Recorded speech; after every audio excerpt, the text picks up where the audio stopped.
There will be spoilers ahead. Lots of spoilers, so be careful, won't you?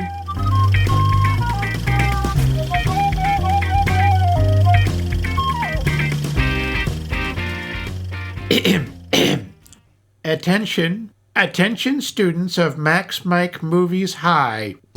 Due to the destructive and terrible nature of that satanic music you all insist on playing, Dr. Bumpy's seminar on 'Cause I Wanna and You're Gonna Like It has been canceled this week. I hope you students are happy. Your constant tardiness and rambunctiousness, not to mention your constant playing of the violent and immoral music of Myron Florin, Whoopi John Wilfart, and Weird Al Yankovic, have pushed poor Dr. Bumpy and most of the rest of the faculty to nervous breakdowns. Kids, polka music kills. It's not cool. It's not hip. It rots the soul, erodes the moral fiber of this country, and causes severe acne in marmosets. It's true. Let's have no more of this filth in this school. We have a proud tradition of refrigerator and air conditioning repair to uphold. Now, I turn you over to our guest lecturers, Professor Max I Love the Schmengi Brothers Levine, and Professor Mike The Accordion Ruined My Life Luce. Some words of wisdom for the students, Professor Luce? Yeah, could you say the name of this week's movie? Why? In case people would like to know. Oh, yeah, I suppose. Yes, it's 1979's Rock and Roll High School, produced by The Core Man. Be like the Core Man.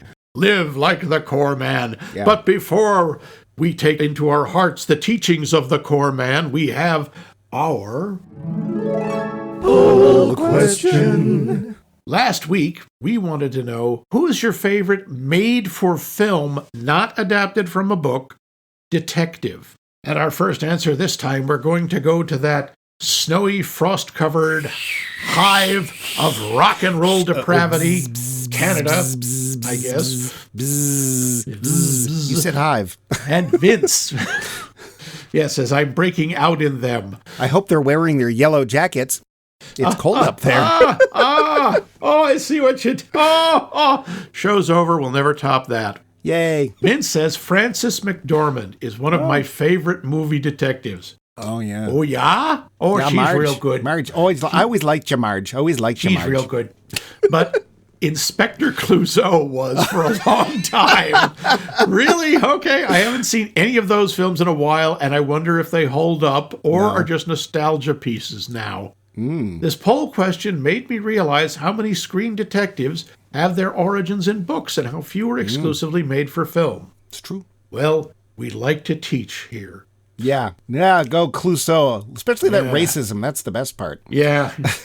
My kiddo, my little yellow friend. Yeah, that plays well today. Brian Mundo says, Inspector Gadget.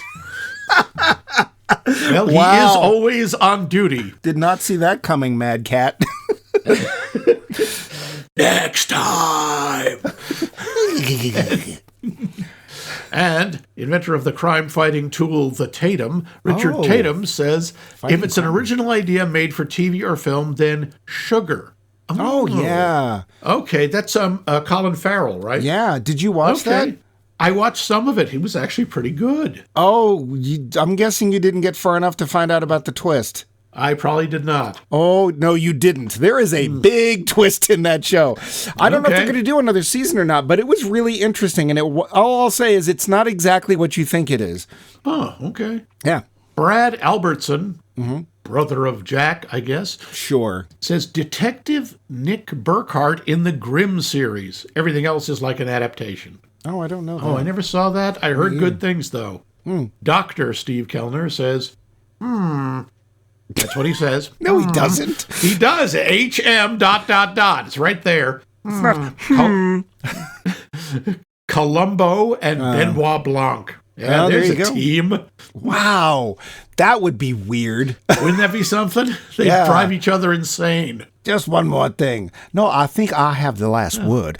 Just one more thing. Just a second, my wife loves your hair. Yeah. Dr. Professor Rebecca Pelkey says Veronica Mars. Okay, never watched it.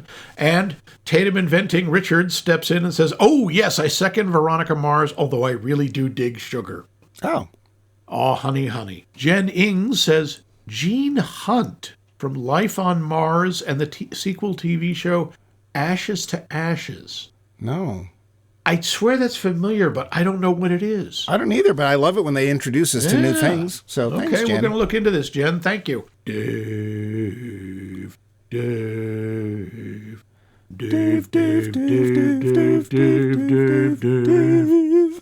says, the guy in Chinatown, Jake, comes to mind. Jack Nicholson can be so charismatic, and I always wished for a sequel with the same aesthetics. There is a sequel. It's called The Two Jakes, and apparently it's terrible.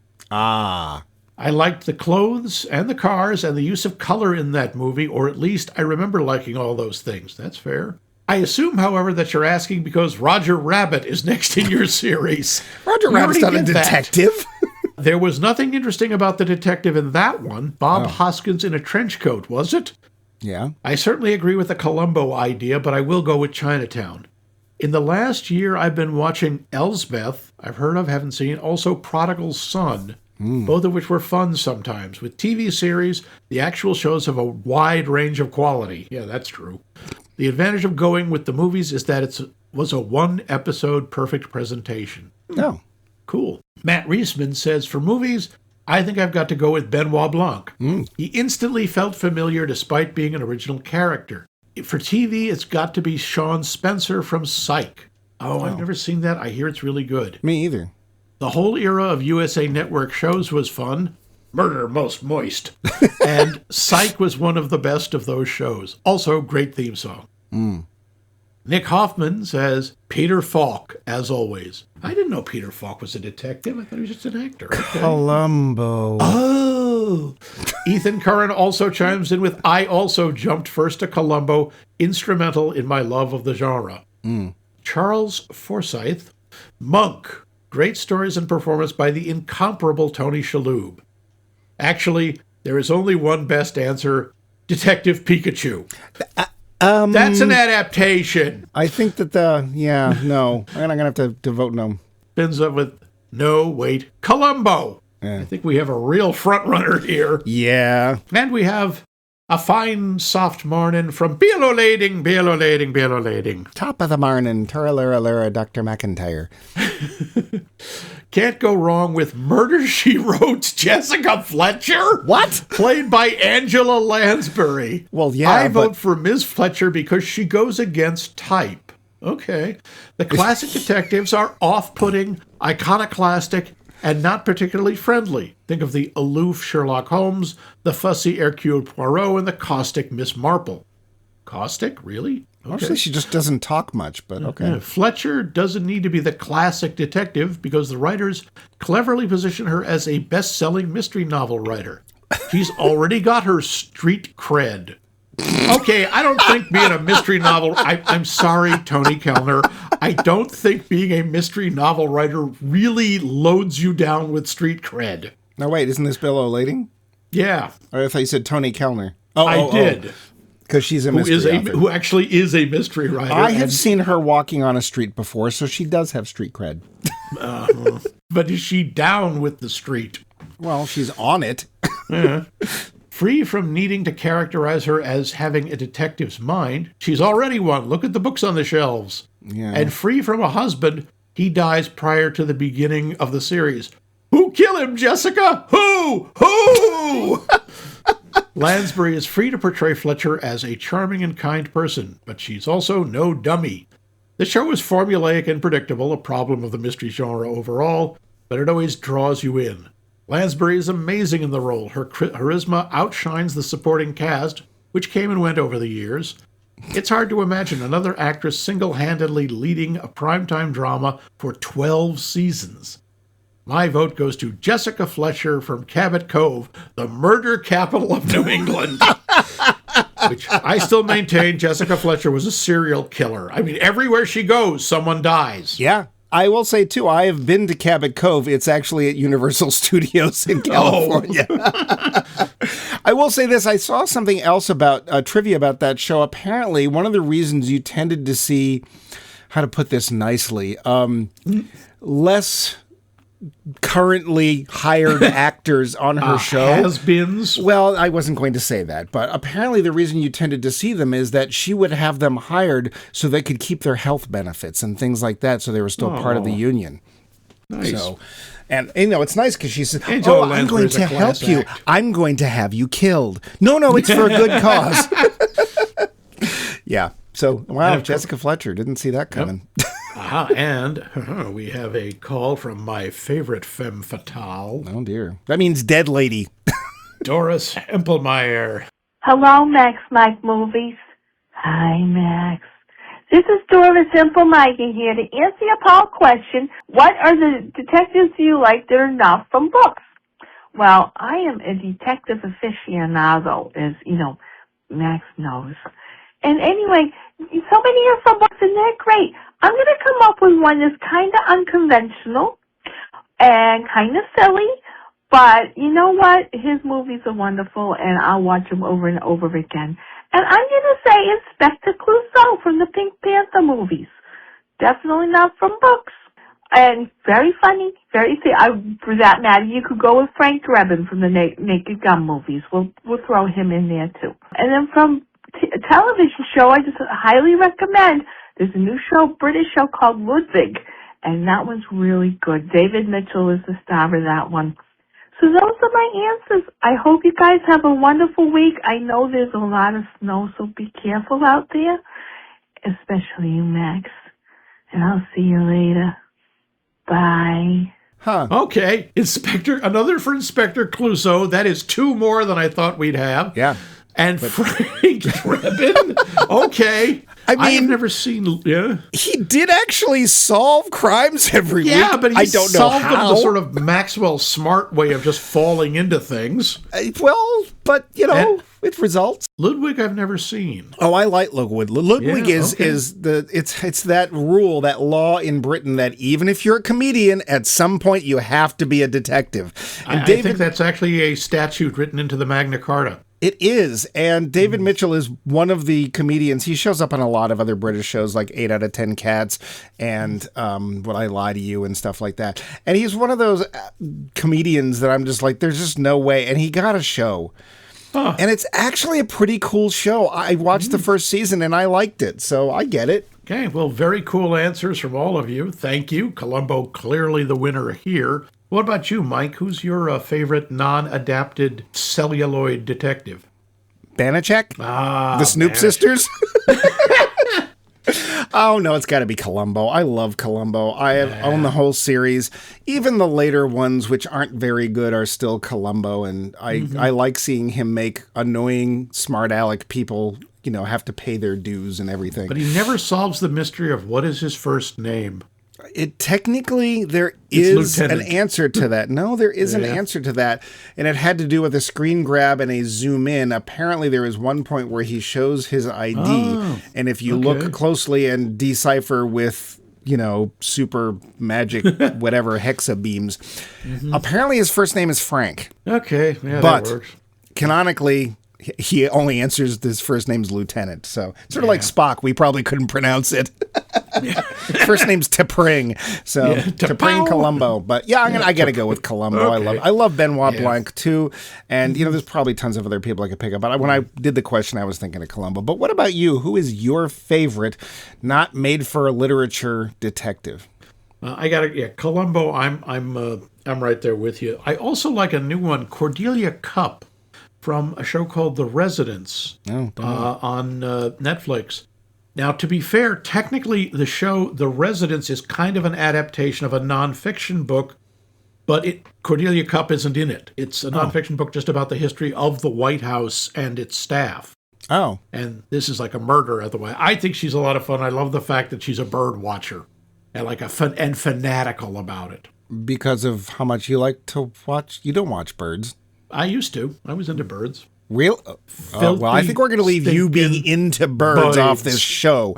Well, now, of course, I simply pray for the death of old turkeys, but yeah, no, I was a bird watcher. Really? Yeah. I've known you for over 40 years. I've never known that. Yeah, I wasn't fanatical about it, but I did enjoy it. And what did you watch them do? Nothing. Horrible, unspeakable things. Foul, filthy, disgusting. Anyway, but these were great. Thank you very much. And, of course, our hunger for your answers is never-ending and ravenous. So we've got another one for you. What band or musician who hasn't made a movie yet would you like to see in a non-concert film? I cannot imagine where this idea? came. I don't know. Okay. And at the end of the hour, I will tell you how you may answer on the off chance you don't actually already know. You think we're going to get to an hour? The facts. Budget. Well, this was produced by Roger Corman, so it should surprise nobody. $300,000. That much? That much. That's a big one for Roger Corman. This is 1979. And the box office, $1.5 million. You go, Roger. Yeah, you prove us wrong every time. That is not a lot of money, but it made money as almost all of his movies did. I mean, 5 times its budget. That's better than what you're looking for. So that is absolutely true. Well, the Corman is in fact the executive producer. He is not the director. The directors, technically directors, are Alan Arkush and Joe Dante. Okay. Yeah. Joe Dante, guy who did Gremlins, technically he only directed about 2 or 3 scenes. I'll get to that. Okay. But basically, Alan Arkush collapsed of exhaustion toward the end of the film, and they had to bring somebody else in. Really? Okay. Yeah. Toward the end, we see an on-screen concert of the Ramones. It was attended by actual Ramones fans. Okay. Whose uncontrollable raucous behavior terrified the lead, poor PJ Soles. During the Ramones concert sequence at the Roxy near the end of the film, the late singer of the seminal Los Angeles punk band The Germs, a guy named Darby Crash, can be seen right there in the front row. Before this movie, PJ Soles had never heard of the Ramones. Well, interestingly, before this movie, I'd never heard of PJ Soles. Yeah. Sorry.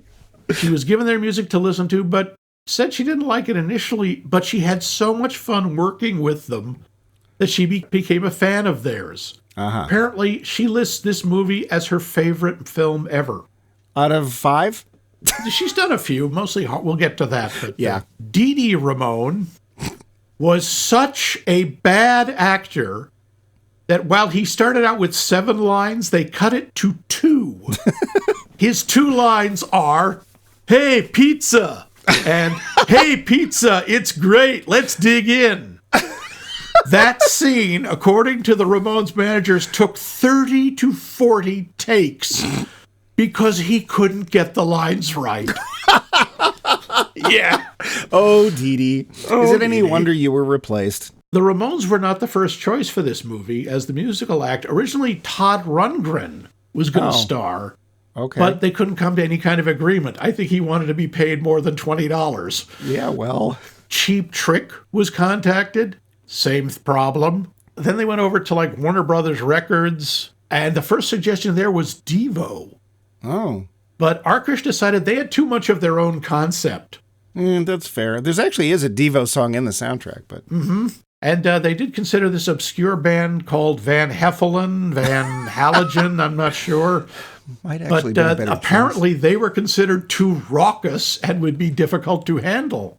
I mean, that's probably not untrue. Yeah. And to this day, apparently, Todd Rundgren regrets passing up the role. Really? Yeah. The Ramones were paid a total of $25,000 for appearing in the film. For them, that's actually probably a pretty good deal. That was one of their big paydays. But they had to play shows in Southern California to help pay their hotel bills. Oh, God. That's, yeah. During the 21-day shoot, that's a long one for a Corman movie, Dee Dee Ramone got arrested for fighting with a roadie, overdosed in jail, and wound up in Cedars-Sinai Hospital with a $3,000 medical bill. Well, one of the most quotable lines I find in this movie was improvised by Roger Corman's staple, Dick Miller, who improvised, "Those Ramones are ugly, ugly people." There's an inside joke right at the beginning about Roger Corman's notoriously stingy budget. When the New World Picture credit appears on screen, you can hear birds very literally going, "Cheap, cheap, cheap." Now, to be fair, Corman was also a publicity genius, and to save money and also get a little work in, he invited music journalists to work as extras in return for getting to be on the set and interview the principals. wow. So we didn't have to pay him. Yeah, it was actually the last day of shooting that Alan Arkush was hospitalized for exhaustion, and Joe Dante came back in to do 3 scenes. The one where PJ Souls sings her version of Rock and Roll High School in the gym, a long take in the bathroom, and the scene involving the telephone booth. Ah, that pivotal scene. Yep. Despite the fact she's playing a high schooler, PJ Souls was 28 when the movie was filmed and was actually older than 3 of the 4 members of the Ramones. Only Johnny was older. Okay. Yeah, we'll come back to that. Mary Woronov plays the tyrannical principal Togar, is only 7 years older than PJ Souls. Togar of the Hill People. Togar, Togar. The motorcycle ridden by the hall monitors was a death machine from the Corman movie Death Sport. Apparently he just had it lying around. Of course he did. The romantic theme song heard under the credits, "Did We Meet Somewhere Before?" Did you recognize that? No. Paul McCartney and Wings. Originally, it was written for the theme to Heaven Can Wait, but Warren Beatty decided not to use it. Somehow, Alan Arkush swung a deal where he could use the song for only $500 as long as he didn't put McCartney's name in the credit. Hey, you know what? Roger Corman could give me $500 for not putting my name in the credits of any of his films. Yep. The role of Eaglebauer, played by the great Clint Howard, was originally written for Eddie Deason. Oh. You guys are so dumb. I can't believe I figured out Falcon's Maze. Yeah. Wow. Yeah, he was busy doing Steven Spielberg's 1941. Oh. Oops. Lucky us, because in that way we didn't have to see Eddie Deason twice. We didn't have to see them in this, and of course nobody saw him in 1941. Nope. There is, in addition to Clint Howard, there is other Hollywood royalty in this movie. I beg your pardon. He's in one scene, Grady Sutton, who plays the school board president. He's in one scene. He has been in movies for over 55 years. Well. And he is one of the great bit players. He worked with W.C. Fields. He's been working with everybody. Oh, royalty. Yeah. Roger Corman's original title for the film was Disco High until Alan Arkush heard the Ramones and decided he wanted to use them. Okay. There is, as I'm sure you all remember, a sequel to this movie. No, I did not Made know there 12 was. years later, Rock and Roll High School Forever, 1991. Oh. You may have missed it because it was straight to video. That good, huh? And it starred Corey Feldman. Oh. Mary Woronov came back, and Larry Linville. Oh, wow. Yeah. That hurts. Yeah, doesn't it, though? Do you know who the band was in it? Was there a band? There wasn't a real band. I think Corey does a lot of singing. I think he was in a band for a while. I think he was. Maybe he was a backup singer in Dog Star. Look it up, kids. God. There are some interesting cameos in this movie. The director, Alan Arkush, is the ticket taker at the Ramones concert. Like, oh, no, we can't let any mice in. They've been exploding all over the... Oh, you got your headphones? Okay. He's wearing a green Fillmore East jersey. He used to work at the Fillmore East performance venue in Manhattan. Oh. Rob Bottin, who is the special effects and makeup artist, shows up as the giant white mouse and Mrs. Mouse. Well, we will see his work later in The Thing, among many other films. He's actually became a big deal. Yeah. And Joe Dante shows up as a riot cop with sunglasses. I should say. Even though he's not credited in this film, this is the first on-screen appearance of Huey Lewis and the News. I'm sorry, you're just too darn loud. Yeah. Really? Yeah, this was before. Yes, he plays the vice principal Kovner. He has no lines. He's the guy who's wearing big glasses. You see him standing next to Togar a couple of times. Oh, and he'd reprise that role in Back to the Future. Okay. A little thing about the Corman. Although most of the credit goes to Corman for this movie because he's so famous producing cult movies. If he had had Final Cut, all the Ramones songs, in concert or otherwise, would have been cut in the middle of the song. There would have been fewer scenes with Riff and Kate, including the scene where they're discussing boys, with Joey being like a poem. Arkush had to fight for control to have his vision, but he had to be subtle because Corman was the boss. He told him the girl scenes together fleshed their characters, so the ending made more sense before blowing up the school. Sure. The one thing that made Corman want to make the movie. Or should we say two things? Yeah. There's a bunch of other stuff, but I think that's plenty. Unless you got something? No. Yeah. No. Then let's get to the intricate plot. All is peaceful at Vince Lombardi High, where winning isn't everything, it's better than losing. The kids just want to get some kicks and meet some chicks as they rock out to the Ramones. But lo, the new iron-handed principal, Miss Togar, is having none of it. She and her merciless cartoon character, hall monitors, think the kids need discipline and lots of it. But standing in her way is the impeccably coiffed and strangely mature Riff Randall, rebel, rocker, and lovers of all things Ramone. Worse, she's corrupting her best friend, science whiz Kate Rambeau, First Blood Part 2, to her wicked, music-enjoying, fun-having ways. Kate, however, is in love with football captain and Anne McCaffrey reader Tom Roberts. But Tom has the hots for Riff. Oh, how wacky! But the enterprising Eaglebauer, offers them some Tranya and sets them on the road to romance. Riff is desperate to attend the Ramones concert in town in order to show Joey Ramone, that hunk muffin supreme, her songs and profess her undying and rather disturbing love for him. Miss Togar will have none of it, trying to stop Riff from going to the concert and ultimately offering her final solution.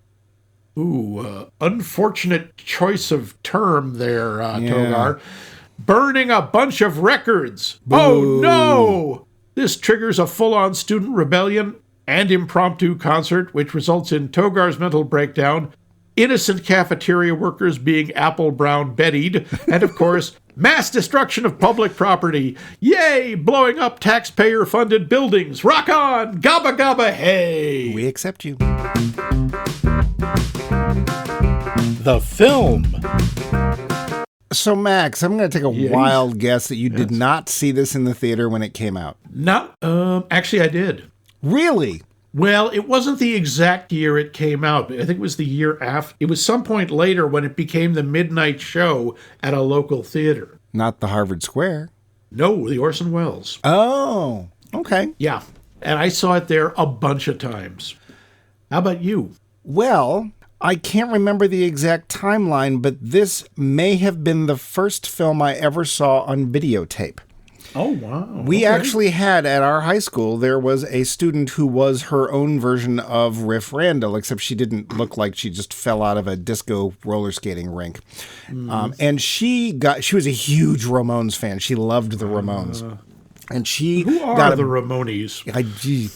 Well, which ones? There's been a lot of them. There's been like 8. There have. She had a bootleg copy in like 82 of this film, and she brought it to school, and a few of us skipped C Block and went into the closet in the AV room and watched it.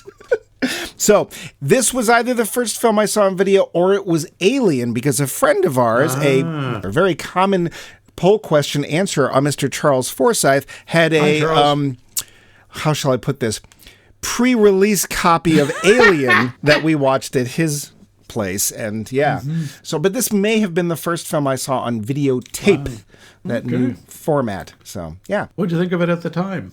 I remember liking it, but that was over 40 years ago, so don't know. But what I do know is that this film has people in it.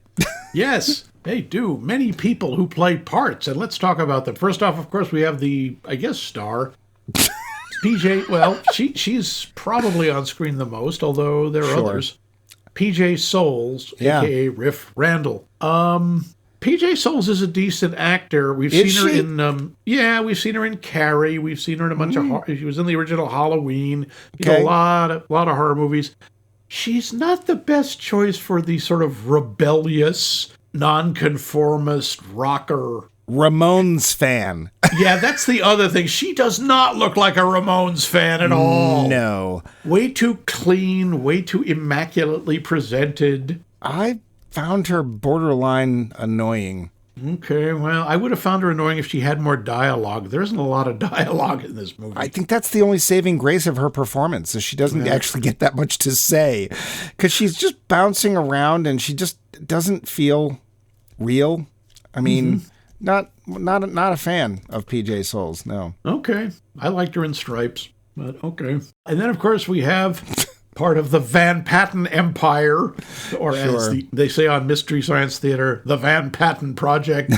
Vincent Van Patten as Tom Roberts, football hero, yet somehow also nerd. It's kind of an odd character. And he's tall. He's blonde. Don't forget that. He is blonde.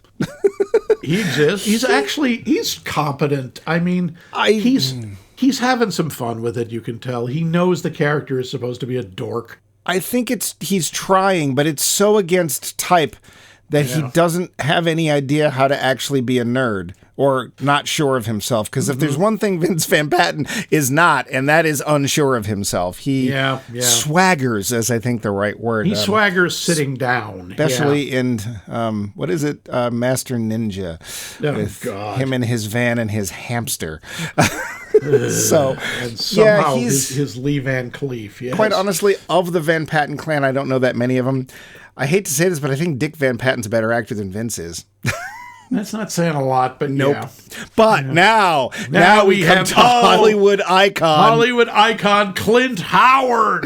The man has been in over 200 movies. He's been and he has everything. 5 more coming. He has literally. He's got 5 in pre-production. Yeah. This is Ron Howard's brother, Rance Howard's son, Bryce Dallas is Howard's uncle. That's him. And he has been we all remember him, I'm sure, from Star Trek as Balok. Well, he was in Apollo 13. He's in all of Ron Howard's movies. It's very sweet. Ron always gives his brother a job. We were looking at his creds before the show, and it was like literally every show you can think of from the 60s and 70s, he was in it. Some of the 80s. Hell, he has a bit part in Austin Powers. He was like, 2 years ago, he was in a soap opera, and it was something like 5 episodes or something. And I will say, I think he's always fun to watch.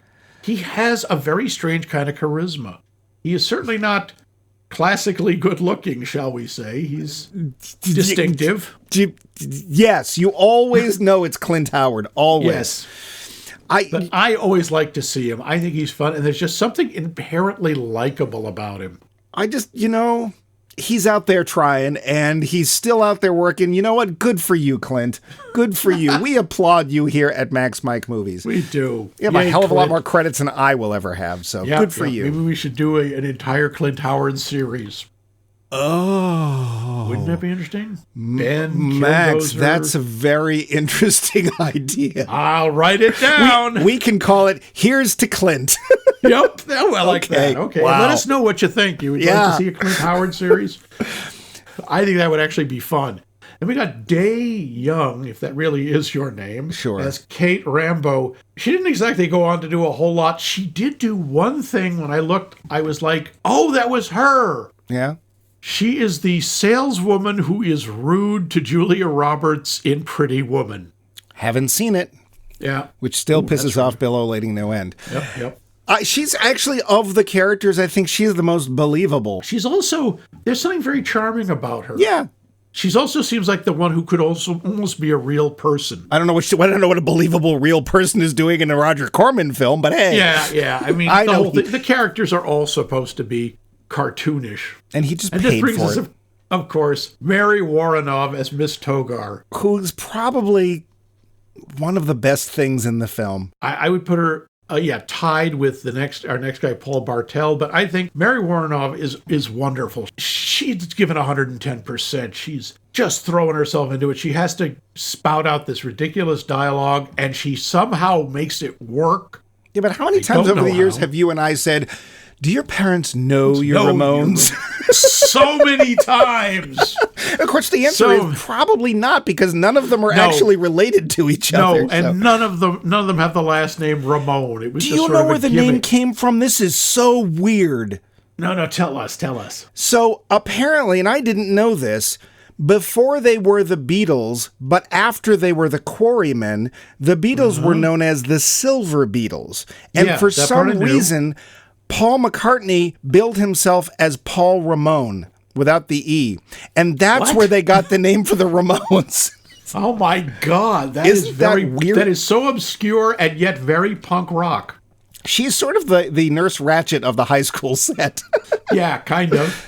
Or what was her name from Invaders from Mars? You didn't go on the field trip, David Gard. Oh, it's the same actor. She's great, though. She was fun. Yeah. She was a lot of fun. And, of course, then we have Paul Martel, who has also been in everything, usually when you need a slightly uptight guy, as Mr. McGree, the music teacher, the only teacher who eventually becomes cool.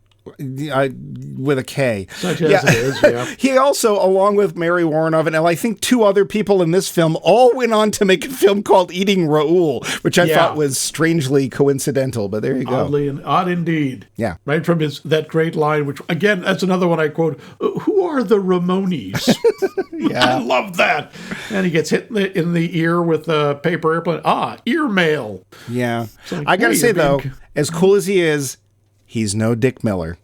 He is no Dick Miller. Roger Corman Staple, Dick Miller, has a small part as the police chiefs in this. He's the one who says these Ramones, ugly, ugly people. Yeah. And even his nonverbal, when Togar is stating her ultimatum and going, the police chief wants to storm the building. I don't think we need to do that. Good old Dick Miller. We've loved him since fun. Bucket of Blood. Yep. Then we have Don Steele as Screamin' Steve Stevens, a character who every time I see him, and he's in a lot of stuff, you just want to hit him in the face with a shovel. I'm sorry. He's so irritating. We've already seen him in Grand Theft Auto. He was Curly Q Brown. Wasn't he playing the same Death character? Race. Yeah, he's very often an obnoxious sort of radio DJ, disc jockey, TV host, whatever. Yeah. And as such, does what he does. We can briefly mention Alex Elias as Coach Steroid. Yeah. She's fine. I must admit, seen this film a few times, did not know that the hall monitors were called Fritz Hansel and Fritz Gretel. I remember that from seeing it after one. I've seen it a number of times. More like Regretel, but the one who plays Fritz Hansel, who is the shorter one, is Lauren Lester, who went on to be a major voice actor. Most notably, he's the voice of Robin in Batman the Animated Series. Really? Yes. Huh. Well, good for him. And Nightwing later. He does a whole bunch of... Basically plays Dick Grayson for many years. Well, how cool is that? Yeah. Much better than this. Cool. And then there's a bunch of people that are in there. Yeah, then there's some other people. Oh, yes, and the Ramones are in there. Yes, we have four Ramones who, there have been, I believe, a total of 8. Yeah. The 4 originals, unfortunately, are all no longer with us. Yeah. Interestingly, you know who the original drummer was for the Ramones? I do not. Joey. Joey was a drummer. He was the drummer. He was originally the drummer. Wow. And they were like, of course, it's Marky. He had to fill in for, actually, the original drummer after Joey was Tommy, and then Tommy got replaced by Marky. But apparently, he had to fill in doing vocals at one point, and they're like, we should have him up front. No drums for him. No drums. More riboflavin, more wheat germ. More wheat germ, yeah. Yep. I have always had a great fondness for Mr. Jeffrey Ross Hyman, a.k.a. Hyman? Joey Ramone. Hyman? Because there is not exactly a plethora of Jewish punk rockers out there. No. So yeah, it's a cast of a lot of Roger Corman favorites, and then a few other people that would go on to do very Roger Corman-like films. And a number of people who went on to do absolutely nothing. That too, yeah. Quick question for you, Max. Yeah. Any student at this high school under 30? Well, yes. Technically, yes. PJ Souls is 28. Well, no, and Clint Howard was 20. Really?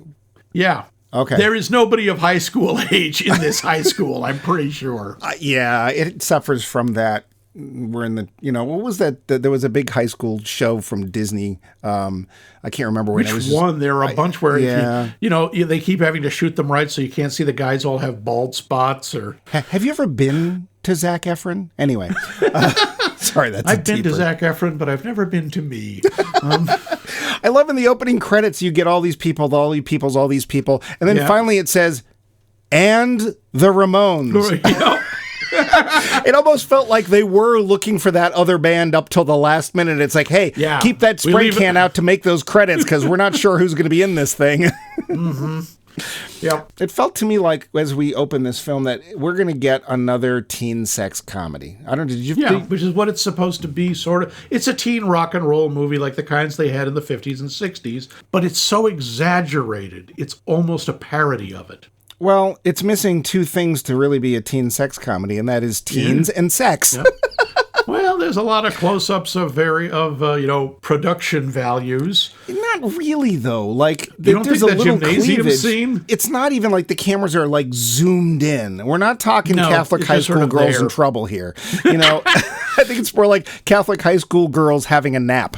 It is remarkably vanilla. Yeah. Although there is a scene where Riff gets high. She's actually smoking a blend of rosemary and other herbs. I gotta say, I have never had such a powerful hallucination from marijuana ever, where basically the entire band, the Ramones, appears in her bedroom and serenades her with I Want You Around. Yeah. That scene, I didn't see that scene the first time I saw the movie. In fact, I didn't see it for years because a lot of theaters cut it. They thought it was too suggestive because, first off, it shows the use of marijuana. No, it doesn't. You can tell that is not a joint. Yes, it's parsley, sage, rosemary, and thyme.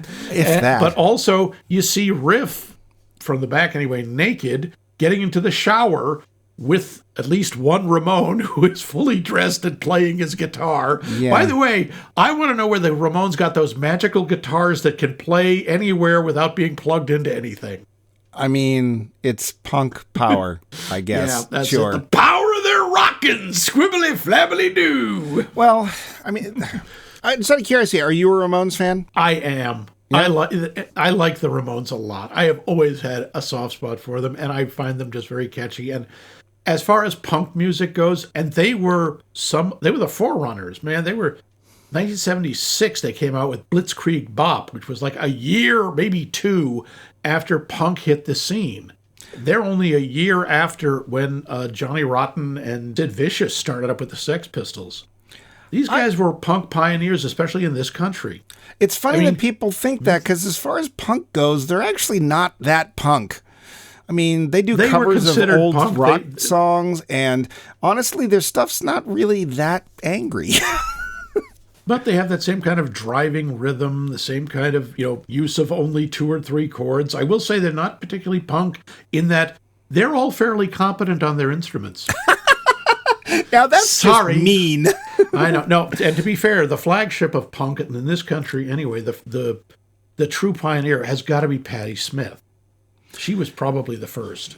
It's I don't know if I'd consider her punk either. Oh, are you kidding me? Here's the thing. Punk tends to be very, very fast and very, very angry and is often very socially conscious. And I'm not saying she isn't some of those things. I just don't get the same vibe from her that I get from a lot of other punk stuff. But really, you think that covering Frank Sinatra is punk like the Sex Pistols did? But that's the least of what the Sex Pistols did. I mean, then there's all the drugs, but we won't get into that. Yes. You can just decide how you will. And to be fair, my delving into punk is fairly limited, and I have a very specific style of punk that I like. But it did surprise me getting into it, how how many social issues they sing about. I mean, a lot of them, the really good ones are angry for a reason. Like they're really uptight. And the 80s was a time to be uptight because there was a lot of bad stuff going on. I'm kind of amazed we don't have punk now, quite honestly. God save the Queen. She's a dirty fascist fiend. Yeah. And you didn't do stuff like that in Britain back then. So, yeah. What did you think about the humor in this film? I think some of it still holds up. I have to say, it still makes me laugh. I love Eagle Bauer's office.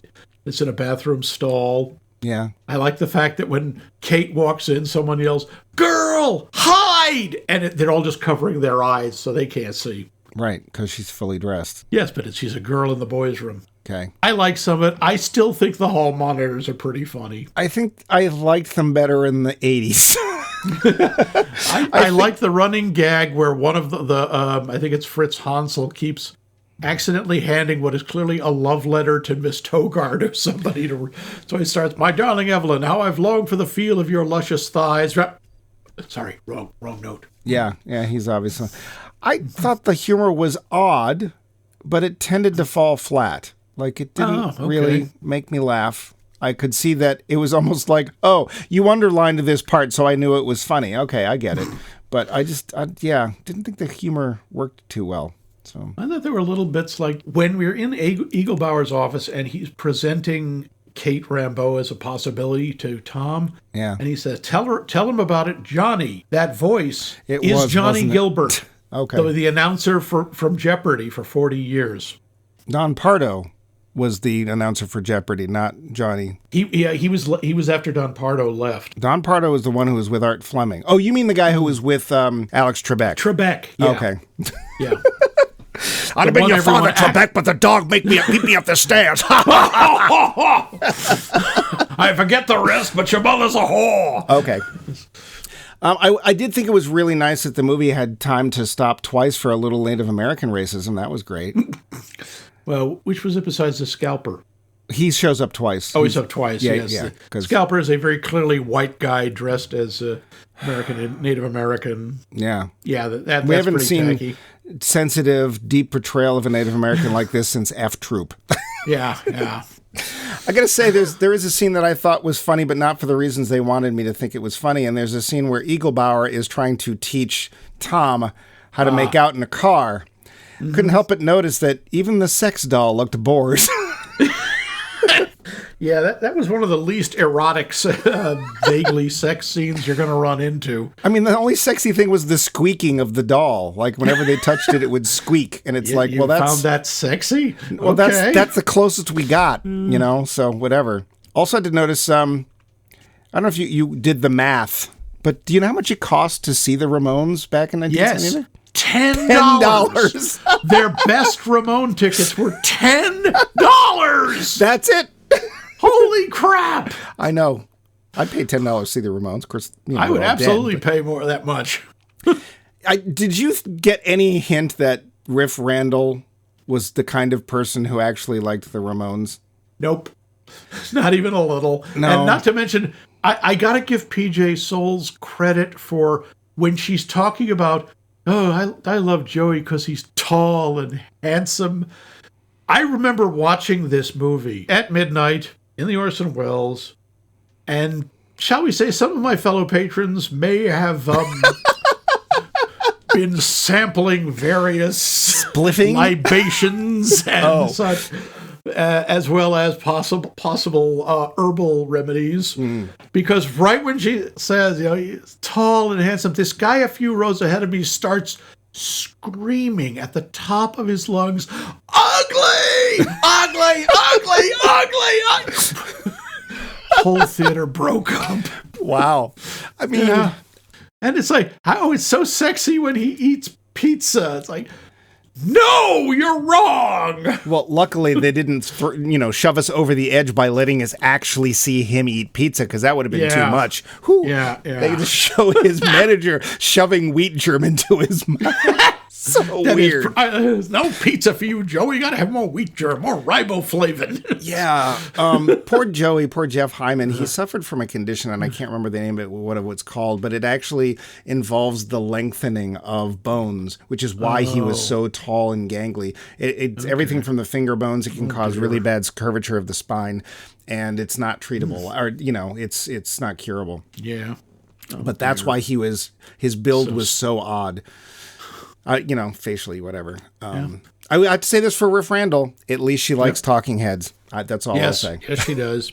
Yeah. But, I still also found it kind of strange when they're burning the records. Yeah. Well, there's a bunch of Ramones records, but there's also Bob Dylan's Highway 61 Revisited. Yay! Oh, shut up. All your taste is in your mouth. Don't like Bob Dylan. I know. It's a classic rock album. Sure. It is as far from punk as you can get. But it's so objectionable. Those lyrics, they mean things to someone somewhere. Maybe Bob. Don't know. Sure. To be fair, I've never listened to that album. That voice, nasal, cloying voice. Yeah, so. About 3/4 of the way through the film, it turns into a concert movie. All right, we're going to go there now. Let's go there now. We got 10 minutes worth of just Ramones songs, including lyrics on the screen. So I think you're supposed to sing along with Teenage Lobotomy. I couldn't tell if it was that or they're afraid that we wouldn't know what they were singing. And I was like, if this song, why not the other ones? Because some of them are even harder to understand. So here's my question. I know you're asking me about that. I'm going to turn this around and ask a question for you. Was that giant chunk of concert footage payoff or filler? I think it was supposed to be payoff. This was obviously a movie for people who liked the Ramones. Was it? And if you like the Ramones, you want to hear them play. I think if you like the Ramones, you don't want to watch the rest of the film. That's my guess, because you do not care about the nice squeaky people in high school. That's my guess. Okay. All right. I don't agree, but I was just like, wow, it's Roger's looking at this and he says, look, I understand the science of motion pictures. A film has to be a certain length or it won't get bought by theaters to be shown in their theaters. So we have to fill this time. So let's just let the Ramones sing and there we go. Except he didn't want them to sing. He wanted to cut them off. He wanted which the is songs weird. to be half as long. Well, the thing is, the Ramones songs tend to come out at between a minute 50 and 2 minutes 35. It's not like there's a lot to cut out there. They're very concise. Yes. Yeah. So to me, it just felt like filler. There's nothing happening. The plots, such as they are in no way affected by this concert footage. It's just the Ramones playing at a supposed real venue. They said it's the Roxy. It's like, okay, sure. And I could tell that the people in the crowd never heard of Vince Lombardi High. No.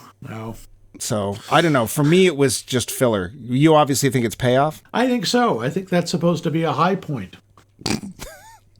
Well, the big... do I want to do this now or do this at the end of the show? I'll do this at the end of the show. Hey, we get furries. Yes. Kind of. We do get the same guy dressed as a giant mouse twice. Yeah. Once in a dress because he plays his own mom. That's right. That's right. What do we think of the rat suit? It's appropriate for a Roger Corman movie. I suppose. In another film, it might actually have been the villain. Who knows? I was wondering, wait, did they use that in Food of the Gods? I'm not sure. Oh, gods, I want... No, it's brown. I don't know. They were actually using rats there. Well, no, there is a suit. There is a suit. When a guy they get attacked. When Marjo gets attacked, it's a suit. Oh, Marjo. Do your parents know you're a Marjo? Remember, we did trivia on him. We found out why his name is that. It's the combination of Mary and Joseph. All right, we should do this too, though. Favorite quotes besides the ones you've done already? You got any other ones? I know you do. Oh, there's a bunch. I gotta say, a lot of them come from the hall monitors. I always just liked, for years, we were just going, demerit. Yeah. And, body search. Well, that also came into play when you worked at the Harvard Square Theater. Yes, we used that. The problem is most people didn't recognize the quote. Yeah. But there's a bunch. I mean, do your parents know your Ramones? I think is probably the best one. I had a couple that I didn't remember because I haven't seen this in a while. One of them is, I don't want to have fun. I want to be with Tom. Or, the only thing I'll ever lay is a rug. Another one, no, not the Tuesday surprise. There was a line in when they're throwing stuff at the cafeteria workers that I had never heard before. I turned the subtitles on because they yell something before that. Not the Tuesday surprise. Like, we were only following the recipe. Yeah. Okay. I will also say, because of your mention of the headphones, people say, oh, I'm getting older, I can't understand. No, I did not need headphones for this film. I did not need subtitles for the Ramones. I could hear it just fine. It was not mixed the way they do it these days. If you're wondering if it's you and if it's the movies, it's today's movies. It is the way they mix it. If Roger Corman can get the sound right, then today's Hollywood can get the sound right. I'm just saying.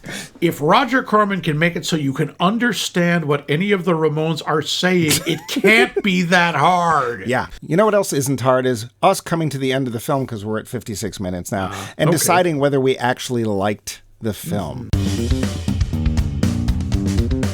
The finish. So, Max. What? Do your parents know you're Ramones? Yeah. When was the last time you saw Rock and Roll High School? Oh, God, it's got to be 20 years ago. I think I saw it on videotape at one of the movie marathons. And I think you actually said last week that you wanted to revisit it because you remembered liking it, and you wanted to see if it held up. Yeah. So, Max, does Rock and Roll High School stand up? And if so, if so, would you recommend it to today's audience? Honestly, for me, I enjoyed it. But I can't separate whether I enjoyed the movie or I just enjoyed the memory, if it was just nostalgia for me. If you are a Ramones fan, then yes, I would recommend it because there's a load of Ramones music. They're having fun. They're looking silly. But if you are not a Ramones fan, you should stay away from this movie because it's loaded with Ramone. I just sprayed for Ramones last week. It's a Ramona-palooza. Gods. I like them. I like the soundtrack. It's not just them. There's all sorts of stuff in there. Yeah. I mean, hell, Nick Lowe singing And So It Goes. The only song I know of his is You Gotta Be Cruel to Be Kind. Oh, okay. There was another one in there that was a big staple of 70s AM rock, and that was Smokin' in the Boys' Room. Yes, which Brownsville was, I thought, Station, very Brownsville. Yep, that's it exactly. Brownsville Station. Yeah, they're local to here, but I don't think that's a great movie. For a Corman movie, I gotta say, it moves along well. It's paced well. It's very short. It's like 97 minutes, maybe. Yeah. The concert footage, if you don't like that, that's a lot of the movie. So I would say, yeah, if you're a Ramones fan, or if you just want something really silly that you don't have to take your brain out of, hell, you don't even have to turn your brain on to watch, yeah, I think it's fun. I get the feeling I may be alone in this. I didn't say anything yet. You haven't asked me. I'm just sitting here waiting. Yeah, but I can see your face. That's me considering. That's your considering face. Sure it is. Well, Mike, how did you think of it? How did it hold up for you? I remember seeing it in high school and having fun, and we've been quoting for years, so on and so forth. I disagree. I think the pacing is slow. There are two major plots, one of which is, will Riff Randall get to go and meet Joey Ramone? The other of which is, will Kate Rambo actually get to kiss Tom? Neither one of those things do I care about. The concert footage just feels like filler. It's literally like, hey, we're going to stop the movement of those two plots, and I do mean movement, and we're going to sit here and watch the Ramones for 10 minutes. That's all we're going to do. Nothing else is going to happen. We're just going to watch the Ramones. Okay. There are some lines in there that are fun to quote, but in general, no, I don't think it holds up at all. I don't even think it's a particularly good focus on the Ramones. Yes, they play. Yes, they're in it, but they kind of feel like, what if the Ramones were guest starring on Donnie and Marie? I would pay to see that. I would love to see, because I know like one of them would end up busting one of Donnie or Marie in the mouth. Instead of saying, girl, we can't get much higher, why don't you say, girl, we can't get much better? Girl, we couldn't get much higher. You'll never play the Ed Sullivan Show. Man, we already played the Ed Sullivan Show. My recommendation is go watch Pump Up the Volume. It's a very similar sort of thing without the Ramones, but it's a much better film that doesn't get a lot of airplay or talked about or something. And go see our episode if you want to. But yeah, it's very Roger Corman-y. It is New World, and that's his production company. So yeah, I think it was borderline dull. And if you don't like the Ramones, like Max said, don't even bother, because that's the whole point, really. So yeah. Well, we got some disagreement on that. I'd say avoid it, but what you shouldn't avoid. Mike is wrong. Is our poll question. Yes, indeed. And we want to know, what band or musician who hasn't made a movie yet would you like to see in a non-concert film? And I would count, you can have like part of a concert in it like this one does, but something like Help, maybe Help. or Hard Day's Night, stuff like that. Yeah. And you can answer this burning question by going to our website at maxmikemovies.com. You can leave a comment there. You can also tell us, what you think of the series, what you think of, were we completely wrong? Was just Mike completely wrong? Spoiler, Mike is completely wrong. And what do you think of a Clint Howard series? You can also email us at maxmikemovies.com. You can find us on Mediocre Socializing. Oh, Facebook, Blue Sky, or Mastodon. Oh, are we still doing Mastodon? Is that a thing? No, I'm giving up on okay, Mastodon. so Blue Sky and Facebook. Yeah. Blue Sky and Facebook, yep. You can find us on the podcast app of your choice, and you can join such luminaries as Doris Hempelmeyer and Real Julia Roberts and call our hotline. I hope she's okay. To leave a voicemail at 617-398-7266. Again, 617-398-7266. Operators are sprawled unconscious on the floor. But we're still going full steam ahead with our 'Cause I Wanna and You're Gonna Like It series. We're probably going to extend it. But before we extend it, what are we going to see next, Mike? Well, I mean, you dug a little deep for quality this week. You went with a very journeyman production company, but I want a master. That's what I want. So I'm going to take us in a much different direction. I'm going to go for somebody with master quality. Such a master, how to put this, not an everyday master. I want a beast master. Oh, Lord. Now I know why they call it V. Here's the best part. I had to double check because I was like, have we not done Beastmaster? No. We have never done it. We have not done Beastmaster, which is a film that is got... technically. It's got John Amos in it. It's got Rip Torn in it. And, of course, it's got... what's his muscle? I can't... Yeah, Mark Singer Sargent. Singer. Yeah. It is... And I'd be very interested to find out, have any of you out there not seen Beastmaster? Or at least have you not even seen like a couple of scenes when you're flipping past the Sci-Fi Channel or something? Well, so next week we're going to watch and talk about Beastmaster.